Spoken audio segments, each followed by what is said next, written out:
Greetings, welcome to Facts About Everything. I'm your host, Jem Zeek, and today on Bond Month, we'll be looking at the 1985 film, A View to a Kill. I thought until I was in my 20s that this film was called A View to Kill, like it's a view to kill for, because it's like a good sniper, it's a good place to take people bad guys out. Do you know what I mean? A View to a Kill. I don't even really know what that means. Moore was 57 when he played Bond in the film, making him the oldest person to ever play the character. Christopher Walken plays the main villain, Max Zorin. He is the first Oscar-winning actor to star in a Bond film. The tagline was, "Has James Bond finally met his match?" To which the answer is, yes, of course he has. It's Christopher Walken. Like, you're always outmatched when you're going against Christopher Walken. The theme song was sung by Duran Duran. Tanya Roberts plays Stacey Sutton. Moore realized that he was too old to play Bond when he learned he was older than Sutton's mother. This was the last film where Moore portrayed Bond. Originally, the title was going to be From a View to a Kill. That makes more sense to me. Moore was paid $7.5 million.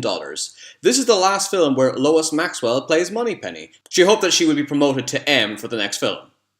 She was not. To save money, only half of Max Zorin's blimp was painted. Bond doesn't shoot anyone in this movie. A View to a Kill was the film debut of Dolph Lundgren. He plays a KGB guard called Venz. He's best known for playing Ivan Drago in Rocky IV and He-Man in Masters of the Universe. Many story elements of Goldfinger were reworked for this film. Grace Jones plays Mayday. Moore did not like working with her. If you listen very carefully in the first scene, you can hear a Russian soldier saying Roger Moore. Moore was a truck driver before he was an actor. The crew were astounded by his ability to maneuver a truck in the film. This is Moore's least favorite Bond film of his own. I think that applies to everybody. The film spawned two video games, one for Apple and one for the Commodore 64. It was the first Bond film to have a video game spin-off. Alison Doody plays Jenny Flex. She turned 18 while filming, making her the youngest Bond girl ever. Lois Maxwell considered having Moneypenny killed off. I thought you wanted her to be promoted to M. So many mixed signals. In the Swedish version of the film, the subtitle, What of You? Tokyo appears when the characters fly over San Francisco. There is a rumor that Moore had to wear a toupee for this film. Although this isn't true, he did have his hair thickened every day throughout production. Bond sleeps with 4 women, which is more than any film in the series at the time. David Bowie turned down the role of Zorin because the script was too terrible. I don't think I've ever heard anything being described as too terrible. Mayday is the first henchwoman to have a relationship with the main villain. Grace Jones was cast as Mayday after the producers saw her in Conan the Destroyer. Roger Moore had cosmetic surgery before working on the film. A View to a Kill has the lowest score of any Bond film according to Rotten Tomatoes. In a 2007 interview, Moore stated that he was only 400 years too old for the part in this film. Bo Derek was considered for a role. Moore's first and last Bond film was in the US. Live and Let Die started in New York, and A View to a Kill concludes in San Francisco. In Italy, the film is called Moving Target. In Canada, the film is called Dangerously Yours. In Spain, the film is called A Panorama to Kill.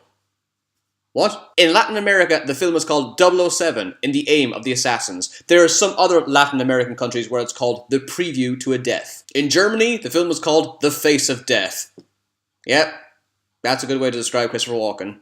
Or this franchise at the time. In Japan, the film is called The Beautiful Prey. Why does this film have so many alternative titles? The first line from the novel is, "The eyes behind the wide black rubber goggles were as cold as flint." The last lines of the novel are, Bond took the girl by the arm. He said, "Come over here. I want to show you a bird's nest." Is that an order? Yes. And I have to say this for the last fact. In Bond's last scene, he throws a towel. This was Moore's way of throwing in the towel on the series. Special thanks to these fine people for all their help. Be sure to subscribe to Facts About Everything. Follow me on Twitter for updates on upcoming videos. Check out my Facebook page to let me know what subjects you want me to talk about in the future. Thanks for watching. See you again.